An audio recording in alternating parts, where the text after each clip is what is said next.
یو دوه ملګري په سفر باندې روانو، د یو سره پروت و او د بل خالی لاس و، او دواړه په سفر باندې روانو. نو چې څه ډېره فاصلې والیده نو وږي شوي دي. نو د یو دغه خپل پروت راغستی دي، خوړلی دي، او د دې بل سره څه نه و. نو دې د خپل ملګري ته وویل ماله دې هم پروت راکړه که نه، چې زه هم وخورم، زه هم وږی یم. نو هغه ورته وویل زما ځان ستا نه قربان، زما سر ستا نه قربان، ته ما ته د ټولې دنیا نه ګران یې، خو پروت په رانه نه غواړې، پروت نشم درکولی، دا مې بل چاله راغستی. نو د هغه دا خیال شو چې چېرته ګپ را سره لګوي.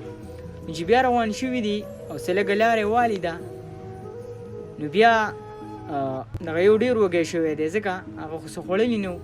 نو بیا یې د پروت والا ته ویلي چې ماله پروت راکړه، ځکه زه ډېر وږی یم او سفر نشم کولی. نو دغه ملګري ورته بیا ویلي دي، وایي زما ځان ستا نه قربان، زما سر ستا نه قربان دی، د دې ټولې دنیا نه راته ته ګران یې، خو پروت به رانه نه غواړې، ځکه چې دا مې بل چاله راغستی دی.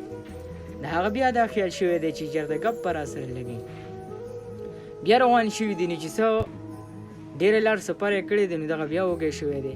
بیا یې د خپل ملګري ته ویل دي چې ماله د دې پروټو نه لږ راکړه، زه خو نور نشم تللی، خپې مې کار نه کوي، په وجود کې مې دم نشته، د دې پروټو نه رانه راکړه چې وخورم او زه لږ موړ شم.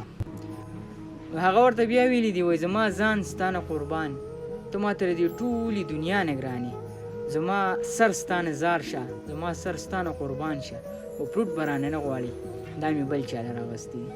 نو هغه یو غټه کمر راغستی دی او دا سر یې پورې اوښتی دی، په هغه ځای یې قلار کړی دی او هغه پروت یې خوړلی دی.